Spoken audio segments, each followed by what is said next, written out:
तो अब चक्रवाती तूफान भले ही थोड़ा कमजोर हो गया है, लेकिन इसकी बंगाल में एंट्री काफी डरा देने वाली थी। आपको बताते हैं कि तूफान की बंगाल में एंट्री कब हुई, उसका क्या असर हुआ है, किन किन जगहों पर क्या असर हुआ है। देर रात बंगाल में चक्रवाती तूफान रेमल की एंट्री हुई और जिस दौरान रेमल की एंट्री हुई उस दौरान हवाओं की रफ्तार थी 135 किलोमीटर प्रति घंटे, यानी काफी ज्यादा हवाओं की रफ्तार थी। साइक्लोन की पश्चिम बंगाल के तटीय इलाके कैनिंग में रेमल का लैंडफॉल हुआ। तेज हवाओं की वजह से कई इलाकों में पेड़ उखड़ गए, कई घर ढह गए, तूफान ने बिजली के खंभे भी उखाड़ फेंके। वहीं कोलकाता में जब ये तूफान का असर था, जब ये पीक पर था तूफान, उस दौरान 135 किलोमीटर प्रति घंटे की रफ्तार से हवाएं, एक दीवार गिर गई। दीवार गिरने की वजह से एक शख्स की मौत भी हो गई है। इसकी चपेट में आने से मूसलाधार बारिश की वजह से कई जगहों पर जल भराव के हालात भी बन गए। हालांकि राहत की बात यह रही कि ये तूफान अब धीरे धीरे कमजोर हो रहा है। यही नहीं, अगले कुछ घंटों में इस तूफान के और कमजोर होने की भी संभावना है। तो रेमल को लेकर क्या बड़े अपडेट्स हैं वो हमने आपको बताए हैं। रेमल का क्या असर रहा है, ग्राउंड जीरो पर हालात किस तरीके के रहे हैं, एक रिपोर्ट आपको दिखाते हैं। चक्रवाती तूफान रेमल भले ही कमजोर हो गया हो, जहां वो सीवियर साइक्लोनिक स्टॉर्म से साइक्लोनिक स्टॉर्म हुआ हो, लेकिन पश्चिम बंगाल के लोगों के लिए खतरा अभी भी टला नहीं है। पूर्वी मिदनापुर के दीघा की तस्वीरें हम दिखा रहे कि किस तरह से जो है यहाँ पर समुंदर विकराल रूप जो है वो धारण कर चुका है। ऊंची ऊंची लहरें उठ रही है। ऐसे में प्रशासन की ओर से फिर एक बार यहाँ पर अनाउंसमेंट की जा रही है कि तटीय इलाके में और ये सी बीच पर जो है लोग ना आए। आपको बता दें कि पश्चिम बंगाल के अलग अलग जिलों में भारी वर्षा की जो है आशंका जताई है मेट ऑफिस ने, और कोलकाता और अन्य जो दक्षिण बंगाल के जिले हैं वहां पर रात भर से जो है इतनी ज्यादा वर्षा हुई है कि कई जगहों पर जो है पेड़ गिर गए हैं, लाइट पोल गिर गए हैं, कुछ कच्चे घर भी जो है टूट गए हैं। ऐसे में प्रशासन की ओर से ये तमाम एक असेसमेंट किया जा रहा है कि आखिरकार कितने लोगों की जान गई, क्योंकि सूत्रों की माने तो बताया जा रहा है कोलकाता में एक शख्स की जान गई है, लेकिन ज्यादातर असर जो है जिन जिलों में या तटीय इलाके में होना चाहिए था वैसा हुआ नहीं है। लैंडफॉल प्रोसेस के दौरान जो है जरूर तेज हवाएं चल रही थी, भारी वर्षा हुई है, अभी भी जो है हवाएं तेज चल रही है और अगले 2 दिनों तक जो है पश्चिम बंगाल के कई जिलों में भारी वर्षा होती रहेगी। लेकिन अगर साइक्लोनिक स्टॉर्म की बात करें, ये चक्रवाती तूफान रेमल जो है अब धीरे धीरे कमजोर होने के बाद उत्तर की तरफ जो है वो डायरेक्शन ले रहा है और बंगाल के 2 ऐसे जिले हैं जहां पर अलर्ट अब भी जारी है, वो है मुर्शिदाबाद और नदिया, और वहां पे जल जमाव की भी जो है परिस्थिति हो सकती है। पूर्वी मिदनापुर के दीघा से वीडियो जर्नलिस्ट कौशिक दे के साथ पूजा मेहता, टाइम्स नाउ नव भारत। तो पूर्वी मिदनापुर में हालात कहते हैं हमारी सहयोगी पूजा की एक रिपोर्ट आपने देखी है। चलिए अब आपको बताते हैं कि तूफान की चुनौती से लड़ने के लिए प्रशासन और सरकार की तैयारी कैसी थी, किन जगहों पर क्या कुछ तैयारियां की गई थी ताकि असर कम हो। कोलकाता, नॉर्थ 24 परगना समेत कई शहरों में इस तूफान का असर देखने को मिला और तूफान के कारण तेज बारिश और हवाएं भी बहुत तेज चली हैं। लोगों से अपील की गई थी कि लोग अपने घरों में ही रहें, बाहर ना निकलें। तूफान के हालात पर पीएम मोदी की भी सीधी नजर थी। पहले प्रधानमंत्री ने कल एक बैठक की थी।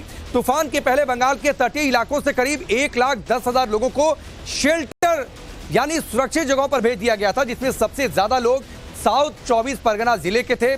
स्टेट डिजास्टर रिस्पांस फोर्स यानी एसडीआरएफ और एनडीआरएफ की टीमों को भी अलग अलग जगहों पर तैनात रखा गया था ताकि अगर कहीं भी आपात स्थिति आती है तो वहां पर किस तरीके से तुरंत लोगों तक मदद पहुंचाई जा सके, नुकसान कम से कम हो, इसकी तैयारी खास तौर पर तटीय इलाकों में की गई थी। एनडीआरएफ और एसडीआरएफ की 16 टीमों को तैनात रखा गया था। अभी भी डिजास्टर मैनेजमेंट की कई सारी रेस्क्यू टीमें अलग अलग जगहों पर तैनात हैं।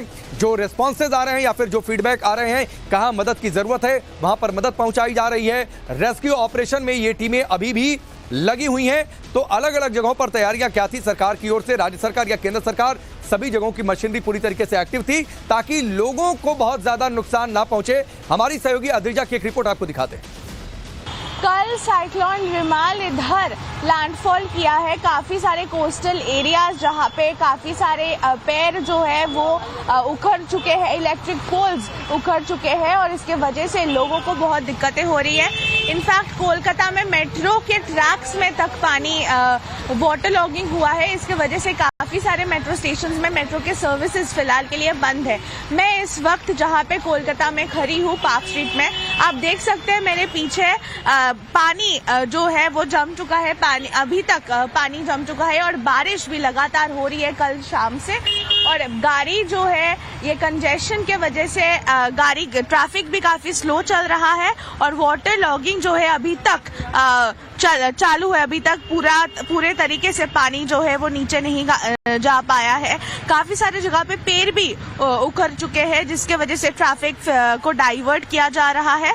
आप देख सकते हैं कि कोलकाता पुलिस के तरफ से भी पूरी तरीके के कोशिश किया जा रहा है कि जल्द से जल्द जो है पानी को हटाया जाए और नॉर्मल स्थिति वापस ला सके।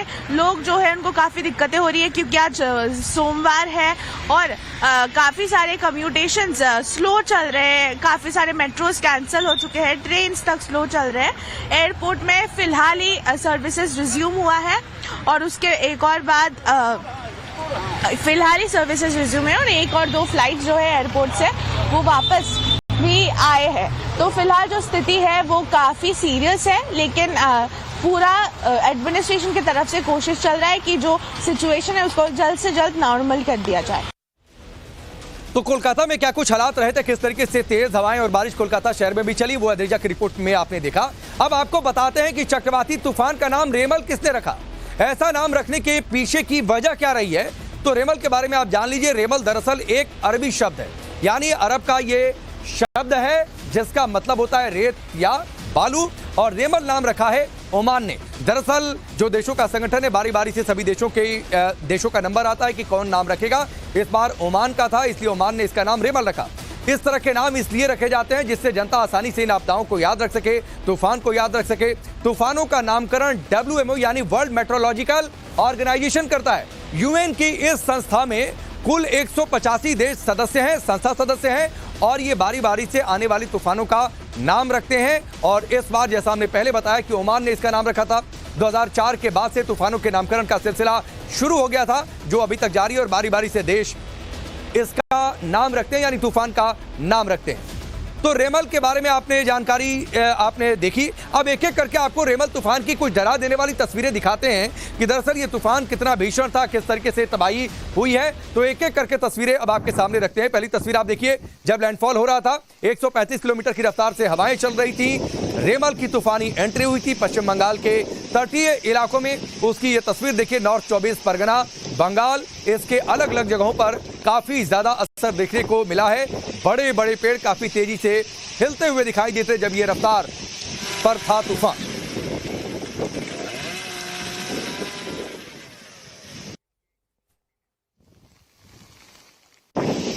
और अब दूसरी तस्वीर आप देखिए, चक्रवाती तूफान रेमल का असर। कई जगहों पर काफी तेज हवाएं चली। इससे पहले हमने आपको नॉर्थ 24 परगना की तस्वीर दिखाई थी। अब ये साउथ 24 परगना की ये तस्वीर है, बंगाल के। वहां पर भी काफी तेज हवाएं चली हैं, जबरदस्त तरीके से बारिश हुई, लोग अपने घरों में कैद थे, लोगों को सुरक्षित जगहों पर पहुंचा दिया गया था ताकि किसी तरीके की कोई जनहानि ना हो। अब तीसरी तस्वीर आपको दिखाते हैं, नॉर्थ और 24 परगना की तस्वीर आपने देखी। अब आपको एक तस्वीर और आपको दिखाते हैं कि इस तूफान का असर किस तरीके से देखने को मिला है। यह तस्वीर आप देखिए, घरों पर पेड़ गिर गए। हवाएं इतनी तेज थीं कि घरों पर बड़े बड़े पेड़ जो थे वो इन हवाओं का वेग सह नहीं पाए। 135 किलोमीटर की रफ्तार बहुत ज्यादा होती है और इस रफ्तार के सामने पेड़ नहीं टिक पाए तो घरों पर गिर गए। और कई जगहों पर काफी तोड़फोड़ टूट-फूट भी हुई है, कई जगहों पर घरों को नुकसान पहुंचा है, कई जगहों पर मार्ग बाधित हुए। आप देखिए किस तरीके से पेड़ इन घरों पर गिरे हुए नजर आए। हालांकि तुरंत वहां पर NDRF SDRF के लोग तैनात थे, लोग वहां पर मौके पर पहुंचे और इन पेड़ों को काटकर उन जगहों को साफ किया गया। रेस्क्यू टीम वहां पर एक्टिव दिखी है। अब एक और तस्वीर आपको दिखाते हैं। आप देखिए, बंगाल से ओडिशा तक किस तरीके से असर देखने को मिला है।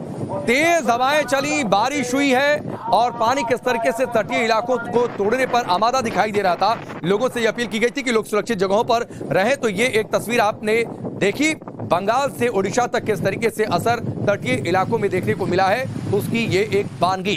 काफी भयंकर ये तूफान, और खासतौर पर जिस वक्त लैंडफॉल हुआ था। हालांकि अब ये गनीमत है कि ये तूफान कमजोर पड़ने लगा है। अब तस्वीर एक और आपको दिखाते हैं। आप ये देखिए किस तरीके से पेड़ जगह जगह पर उखड़े नजर आए हैं। ये तस्वीर आप देखिए, पेड़ जगह जगह पर उखड़े नजर आए हैं। इसके अलावा कई जगहों पर जो नावें किनारे खड़ी कर दी गई थी, उन नावों को भी नुकसान पहुंचा है। कई जगहों पर वो नावें भी टूटी हुई नजर आई हैं। सड़कों पर पानी भर गया। चक्रवाती तूफानों से भारत लगातार जूझ रहा। पिछले 10 साल में आए ऐसे 7 बड़े साइक्लोन जिससे भारत में जमकर तबाही मचाई है। कौन कौन से ये तूफान थे, चक्रवाती तूफान, उनकी भी डिटेल हम आपको बताते हैं। 15 जून 2023 को यानी पिछले साल आया था बिपरजॉय नामक चक्रवाती तूफान जो भारत के गुजरात के तटों पर टकराया था और उस दौरान भी इसका काफी असर देखने को मिला था। जिस वक्त ये तूफान टकराया था उस वक्त भी हवाओं की रफ्तार बहुत ज्यादा थी, करीब 200 किलोमीटर प्रति घंटे की रफ्तार, तेज हवाओं के साथ भारी बारिश हुई थी। इस तूफान ने बड़े पैमाने पर तबाही मचाई थी जिसमें कई लोग मारे गए थे। सौराष्ट्र, द्वारका और कच्छ में भी इसका बड़ा असर देखने को मिला था। तो ये पिछले साल का भीषण तूफान बिपरजॉय था। 10 साल 7 बड़े तूफानों के बारे में आपको जानकारी दे रहे हैं। इसके अलावा इससे 2 साल पहले यानी साल 2021 में एक और शक्तिशाली तूफान आया था जिसका नाम ताउते था। यह भी भारत में आया था और ताउते तूफान ने दस्तक दी थी दक्षिणी गुजरात के तटों पर। जब चक्रवाती तूफान ताउते टकराया तो उस वक्त उसकी रफ्तार थी 185 किलोमीटर प्रति घंटे की। तेज हवाओं के साथ यह तूफान लैंडफॉल किया था। ताउते तूफान में उस वक्त 100 से ज्यादा लोगों की जान गई थी। इस ताउते तूफान का बड़ा असर गुजरात के अलावा केरल, कर्नाटक, गोवा और महाराष्ट्र में भी देखने को मिला था। यहां भी बड़े पैमाने पर तबाही मची थी। अब साल 2020 की बात करते हैं। साल 2020 में सुपर चक्रवाती तूफान अम्फान ने भारत में दस्तक दी। अम्फान तूफान पश्चिम बंगाल के सुंदरबन तट से टकराया था। इस दौरान वहां पर भयंकर तबाही मची थी। अम्फान तूफान ने अपनी तबाही में 129 लोगों की जान थी। इसका असर बंगाल में देखने को मिला था, बांग्लादेश के तटीय इलाकों में देखने को मिला था अम्फान तूफान का। अब साल 2019 की बातचीत कर लेते हैं। तब चक्रवाती तूफान फेनी ने दस्तक दी थी और यह दस्तक हुई थी ओडिशा के पुरी तट पर। जिस वक्त फेनी तूफान पुरी तट से टकराया उस वक्त इसकी रफ्तार थी 175 किलोमीटर प्रति घंटे की। तेज हवाओं और तेज बारिश ने बड़ा नुकसान पुरी में पहुंचाया था। इस फेनी तूफान ने तबाही मचाते हुए 64 लोगों की जान ली थी।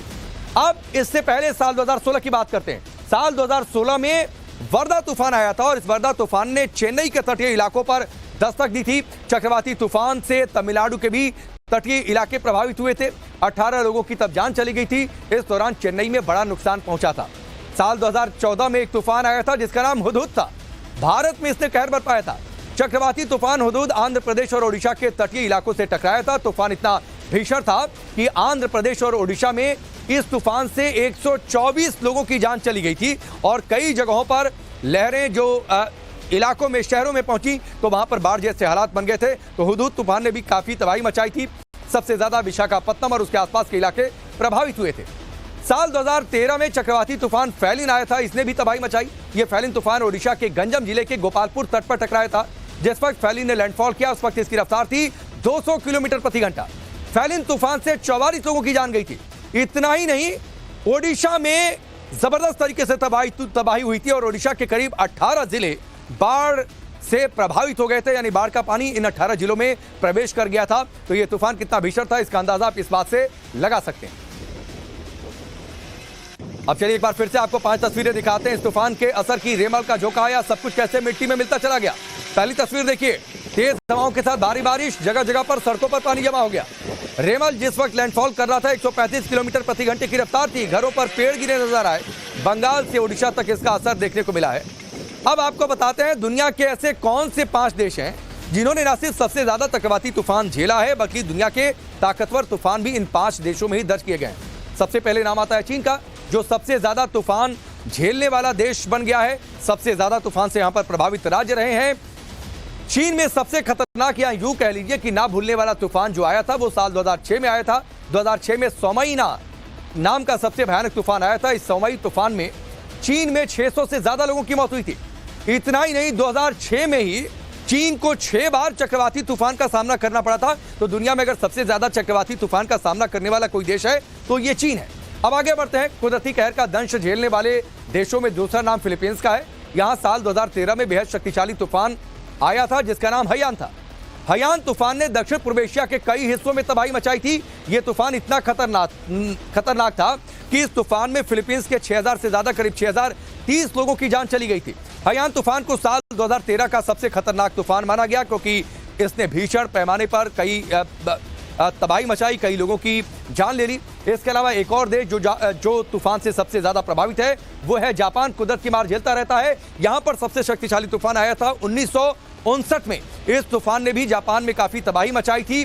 वेरा नाम था इस तूफान का। जापान में अब तक का सबसे घातक तूफान। इस वेरा तूफान ने जापान में बड़ी तबाही मचाई थी। इसके बाद देश आता है मैक्सिको, जो प्रशांत और अटलांटिक महासागर से सटा है। मैक्सिको में बड़े चक्रवाती तूफान आते रहते हैं। रिपोर्ट के मुताबिक 1959 में मैक्सिको में सबसे घातक तूफान आया था। अमेरिका भी तूफानों से नहीं बचा है। 1851 से अगर अभी तक की बातचीत कर रहे हैं तो अमेरिका 292 बार यानी 292 टाइम्स ये चक्रवाती तूफान का सामना करना चुका है। अमेरिका का जो राज्य सबसे ज्यादा प्रभावित है वो है फ्लोरिडा। अमेरिका में खतरनाक तूफान की बात करें तो सबसे भयानक तूफान 1900 में आया था। 1900 में आए इस तूफान का नाम अटलांटिक था। रिपोर्ट के मुताबिक इस भयानक तूफान में अमेरिका में 6 से 12 हजार लोगों की मौत हो गई थी। 7,000 से ज्यादा मकान तबाह हो गए।